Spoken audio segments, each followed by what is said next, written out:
Welcome to red TV. నేను మీ తేజ. 2018లో ఒక దారుణమైన సంఘటన జరిగింది. మారుతిరావు అనే ఒక వ్యక్తి తన కూతురు ప్రేమించిన అబ్బాయిని అతి దారుణంగా సుపారీ ఇచ్చి దాదాపు ₹1,00,00,000 వరకు కూడా ఇచ్చి అతన్ని చంపించడం జరిగింది. అతను ఎవరో కాదు, ప్రణయ్. సో ఈరోజు నేను ప్రణయ్ సమాధి దగ్గర ఉన్నా. సో ఇక్కడికి రావడానికి గల రీజన్ ఏంటంటే, అంటే సమాధిలో ఏంటి ఇతను వీడియోలు చేస్తున్నాడు అనుకోవచ్చు. సో ఎందుకంటే ఇతనికి ఈరోజు న్యాయం దక్కింది. 2018లో జరిగిన ఆ మర్డర్‌కి ఇతన్ని చంపేశారు ఆ రోజు. ఇది అందరికీ తెలిసిందే. సో నిన్న ఇక్కడ నల్గొండ ఎస్సీ, ఎస్టీ దగ్గర ఒక కోర్టు సంచలన తీర్పిచ్చింది. ఇతన్ని ఎవరైతే హతమార్చి చంపేశారో అతనికి సుభాష్ శర్మ అనే ఒక వ్యక్తికి ఉరిశిక్ష పడింది. అలాగే మారుతీరావు గతంలోనే ఆయన ఆత్మహత్య చేసుకొని చనిపోయారు. అలాగే మిగతా వాళ్ళందరికీ కూడా దాదాపు 7 ఉన్నారు. మిగతా వాళ్ళందరికీ కూడా జీవిత ఖైదు పడింది. సో మొత్తానికి ఇతనికైతే న్యాయం దక్కింది, గెలిచింది. కానీ న్యాయం గెలిచినా కానీ పోయిన ప్రాణం అయితే తీసుకురాలేము. వీళ్ళ కుటుంబ సభ్యులతో కూడా నేను మాట్లాడడం జరిగింది. సో అంటే సార్ ఎందుకు నేను వీళ్ళ ఫాదర్‌కి ప్రణయ్ వాళ్ళ ఫాదర్‌కి నేను ఫస్ట్ అడిగిన క్వశ్చన్ ఏంటంటే, సార్ ఎందుకు మారుతీరావు గ్యాప్ తీసుకున్నాడు? మీకు తప్పుగా అనిపించవచ్చు, బట్ నేను అడుగుతుంది మీకు అర్థమవుతుంది. సార్ మారుతీరావు గారు పెళ్ళికి ముందే అతను హెచ్చరించి ఉండొచ్చు కదా, లేదంటే రెక్కీ నిర్వహించారని చెప్తున్నారు. పెళ్ళికి ముందే రెక్కీ అట్లాంటివన్నీ కూడా చేయొచ్చు కదా. అప్పుడే అతనికి ఏదైనా చేసే ఆలోచన ఉంటే అప్పుడే మీ అబ్బాయిని భయపెట్టడమో, లేకపోతే ఎవరితో అయినా కొట్టించడమో, లేకపోతే ఇలా దాడి చేపించడం ఇలాంటివన్నీ కూడా చేసి ఉండొచ్చు కదా. అలాంటివి ఏమన్నా జరిగాయంటే అతను అలాంటివి ఏమీ జరగలేదంటూ కూడా చెప్పొచ్చు. అసలు మారుతీరావు గారు మీకు తెలుసా, తెలీదని అడిగా. సో అతను ఎప్పుడూ నాతో మాట్లాడలేదు. ఈ విషయాల గురించి కూడా మేము ఎప్పుడూ చర్చించుకోలేదు. అలాగే మేము ఎదురు బదురు కూడా ఎప్పుడు కూడా మా ముఖాలు చూసుకోలేదంటూ కూడా వీళ్ళ ఫాదర్ చెప్పుకొచ్చారు. అలాగే మారుతీరావు మిర్యాలగూడకి వలసొచ్చిన వ్యక్తి అంట. అతను ఫస్ట్‌లో ఇక్కడ ఏదో కిరసనాయిలు అమ్ముకుంటూ చిన్నగా రియల్ ఎస్టేట్ వ్యాపారంలోకి ఆయన వచ్చారు. సో అతని గురించి మాకు పూర్తిగా తెలీదు. వాళ్ళ క్యాస్ట్ ఏంటనేది తెలుసు. అయితే మనందరికీ తెలుసు, అంటే వీళ్ళ ప్రేమకి వీళ్ళ పెళ్ళికి అడ్డు క్యాస్టే. సో మొత్తానికి వీటన్నిటిని కాదని అమృత, ప్రణయ్ ఇద్దరు కూడా పెళ్లి చేసుకున్నారు.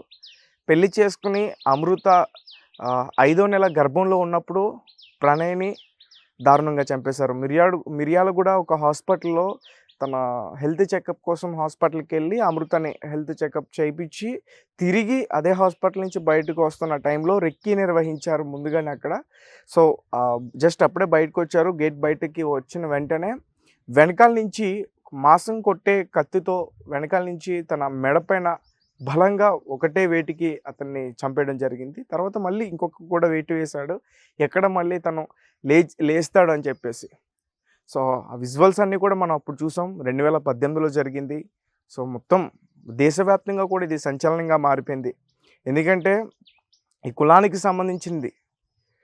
ఒక తక్కువ కులం వాడు ఎక్కువ కులం అమ్మాయిని ప్రేమించాడు అని చెప్పేసి ఇతన్ని చంపేశారంటూ కూడా అప్పుడు చాలామంది ధర్నాలు చేశారు. చాలా గొడవలు కూడా జరిగాయి. సో అప్పటి నుంచి కూడా వీళ్ళందరూ కూడా వెయిట్ చేస్తున్నారు. మరి ప్రణయ్‌కి న్యాయం జరుగుతుందా? ప్రణయ్‌కి న్యాయం జరుగుతుందా? జరగదా? దాదాపు ఈరోజు తీర్పొచ్చి 7 ఏళ్ళు అవుతుంది.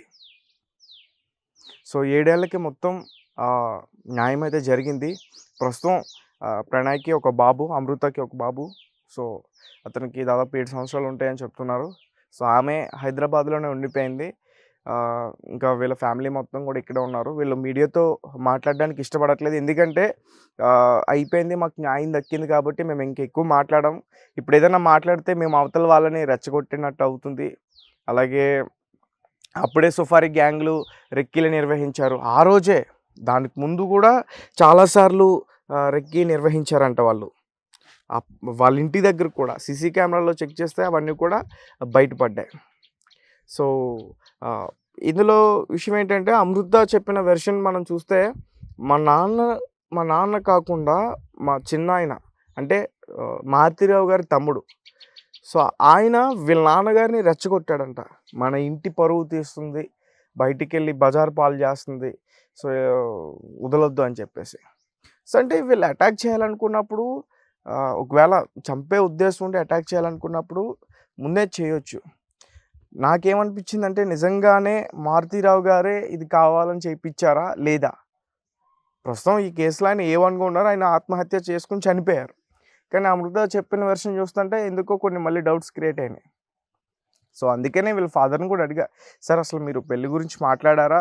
చర్చించారా? అంటే ఒకానొక టైంలో అమ్మాయి వచ్చి వీళ్ళ ఇంట్లో ఉన్నప్పుడు ఫోన్‌లో డైరెక్ట్‌గా చెప్పారంట. మీ వచ్చి మీరు ఆయనతో కాకుండా నార్మల్‌గా వాళ్ళ కుటుంబ సభ్యులతోనో ఎవరితోనో వచ్చిన గ్యాంగ్‌తో చెప్పారంట. నేను డోర్లు తీసి పెడతా. మా అబ్బాయిని గట్టిగా పట్టుకొని మేమే పట్టుకుంటాం. తర్వాత వాడికి మేము ఏదైనా చెప్పుకుంటాం. వాడికి మేము ఏదైనా నచ్చజెప్పుకుంటాం. మీరు ఆ అమ్మాయిని తీసుకెళ్ళిపోండి అంటే, ఆ అమ్మాయిని తీసుకెళ్ళడానికి అక్కడ రాలేదంట వాళ్ళు. అలాగే ఆ అమ్మాయికి కూడా వెళ్ళనని చెప్పిందంట. సో, ఇలాంటి విషయాలన్నీ కూడా చెప్పారు. సో, అసలే వాళ్ళు ఊహించలేదంట ఇలాంటి సంఘటన జరుగుతుందని మేము ఊహించలేదు. ఒకవేళ మాకదే ఉండుంటే గనక మేము ఖచ్చితంగా చాలా జాగ్రత్తలు తీసుకునేవాళ్ళం. అసలు వాళ్ళని బయటికి పంపించేవాళ్ళం కాదు. అన్నీ మేమే దగ్గరుండి చూసుకునేవాళ్ళం అని చెప్తున్నారు. అలాగే అప్పుడు వీళ్ళ కుటుంబ సభ్యుల పైన కూడా అటాక్ చేయడానికి వాళ్ళు ప్లాన్ చేశారు. బట్ పోలీసులు అప్పుడు సెక్యూరిటీని కల్పించారు కాబట్టి అది జరగలేదు. సో, ఇందులో మొత్తం 7 ఉన్నారండి. వీళ్ళకి సహకరించిన ఆటో డ్రైవర్, అలాగే Maruti Rao personal director, supari gang persons, అలాగే మారుతీరావు వాళ్ళ తమ్ముడు. సో, దాదాపు ₹1,00,00,000 వరకు కూడా సుఫారీ ఇచ్చి చంపించాడంటూ కూడా చెప్తున్నారు. సో, దేశవ్యాప్తంగా ఇది చాలా పెద్ద సంచలనం క్రియేట్ అయింది. సో, చాలామంది కూడా వెయిట్ చేశారు అమృత, ప్రణయ్. అంటే ముఖ్యంగా ఈ విషయం కాస్త కొంచెం అంటే ప్రజలందరూ ఎక్కువగా గుర్తుపెట్టుకోవడానికి ఇంకొక బలమైన రీజన్ కూడా ఉంది. సో, అమృత అనే ఎవరైతే ఉన్నారో ఆ అమ్మాయి ఇతను చనిపోయిన తర్వాత తను ఫైట్ చేసింది. అలాగే ఒక యూట్యూబ్ ఛానల్ మెయింటైన్ చేస్తూ ఒక ఇన్‌స్టాగ్రామ్ ఇన్‌ఫ్లుయెన్సర్‌గా ఉంది. సో, చిన్న చిన్న బోటిక్ అని అలాంటి కొన్ని చిన్న వీడియోస్ చేసుకుంది. వాటి నుంచి రెవెన్యూ జనరేట్ చేస్తూ తన జీవనం సాగిస్తుంది. ప్రస్తుతం ఆ అమ్మాయి హైదరాబాద్‌లోనే స్థిరపడింది. బాబును అక్కడ ఉంచుకుందంటూ కూడా ప్రణయ్ వాళ్ళ ఫాదర్ అయితే మనతో పాటు మనకి చెప్పడం జరిగింది. సో, అప్పుడప్పుడు ఇక్కడికొచ్చి చూస్తూ వెళ్తూ ఉంటుందంట. ఒక్కొక్కసారి మనవాడిని కూడా ఇక్కడే వదిలేస్తుంది. మేము ఆడుకుంటాం సరదాగా. ఆడిపించుకుంటాం ఆ అబ్బాయిని. చాలా ఇష్టం మాకు. మేము ప్రణయ్‌ని చూసుకుంటాం అంటూ కూడా వాళ్ళ ఫాదర్ చెప్పి కన్నీళ్ళు పెట్టుకున్నారు. తర్వాత ఈమె కూడా వస్తదంట.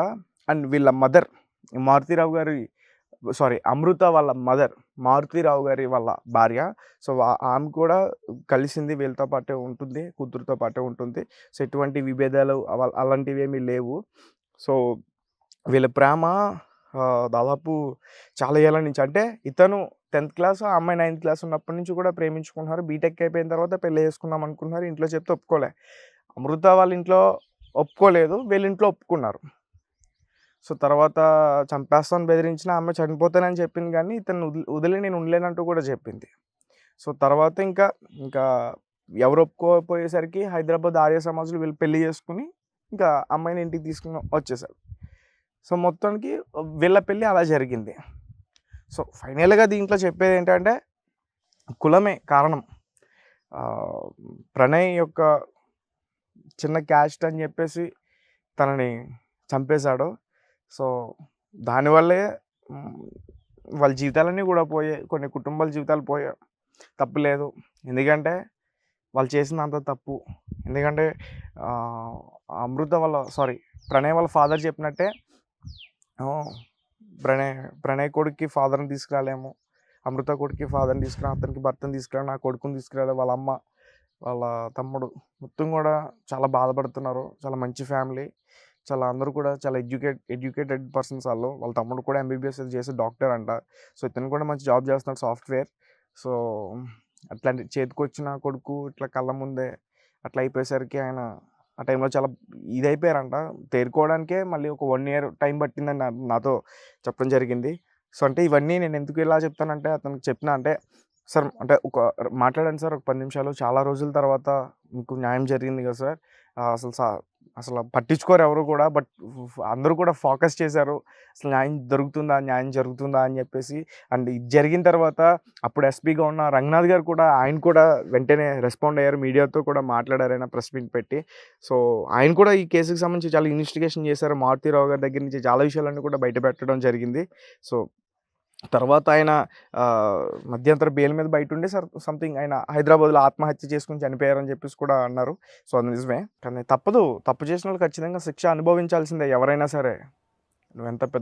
నీది ఎంత పెద్ద కులమైనా, నీ ఎంత రిచ్ ఇంకెవరు లేకపోయినా సరే, ఎవరైనా సరే చట్టానికి లొంగాల్సిందే. నువ్వు లొంగకపోతే నీ కర్మఫలం అని ఒకటి ఉంటుంది, అది వచ్చేస్తుంది, కొట్టేస్తుంది. డబ్బులు ఉన్నాయి కదా చేతిలో, ఎట్లయినా తప్పించుకోవాలనుకున్నారు, చివరికి ఏమైంది? అదే జీవితాంతం జైల్లోనే గడపాల్సి వస్తుంది. కాబట్టి మనం పర్టికులర్గా ఈ వీడియోని ఎందుకు చేస్తున్నామంటే, ఇట్లాంటి ఇన్సిడెంట్స్ చాలా జరుగుతున్నాయి, వాటికి సరైన న్యాయం కూడా దొరకట్లేదు, ఇంకా ఫైట్ చేస్తూనే ఉన్నారు. సో ఇట్లానే ప్రేమించారని చెప్పేసి చంపేయడం, పెళ్ళి అవ్వకుండానే చంపేయటం, పెళ్లి చేస్తాం ఇంటికి పిలిచి చంపేయడం, ఇట్లాంటివన్నీ కూడా చాలా జరుగుతున్నాయి. కాబట్టి దృష్టిలో ఉంచుకోండి, ఫైట్ చేయండి, మనకి న్యాయం సో ఇంకా అమృత గారు కూడా హైదరాబాద్లో ఉన్నారు కాబట్టి ఆమె కూడా మీడియాతో మాట్లాడడానికి ఇష్టపడట్లేదు. సో తన పని ఏదో తను చేసుకుంటూ వెళ్ళిపోతున్నారు. నిన్న ఇన్స్టాగ్రామ్లో స్టోరీ పెట్టారు. సో స్టోరీ అందరికీ తెలిసిందే, మనకు అర్థమైంది. అప్పట్లో కూడా ఆమె ఫేస్బుక్లో పెట్టారు. సో అంటే అక్కడితో ఆగిపోకుండా న్యాయం కోసం ఫైట్ చేసింది, ముందుకెళ్ళింది, న్యాయం సాధించింది. సో నిలబెట్టింది అని, ఒక ఫ్యామిలీని అయితే నిలబెట్టిందని చెప్పుకోవచ్చు. తప్పు చేసిన వాళ్ళ ఫ్యామిలీలు పడిపోతాయి ఖచ్చితంగా, కానీ ఇక్కడ న్యాయం కోసం ఒక ఫ్యామిలీ అయితే ఖచ్చితంగా నిలబడింది, ఆమె కూడా నిలబడింది అని చెప్పుకోవచ్చు. ఏదేమైనప్పటికీ ప్రణయ్ ఫ్యామిలీకి అలాగే అమృతకి కోర్టు నుంచి న్యాయం దక్కిందని చెప్పుకోవచ్చు. సో శిక్షలు కఠినంగానే పడ్డాయి అందరికీ కూడా.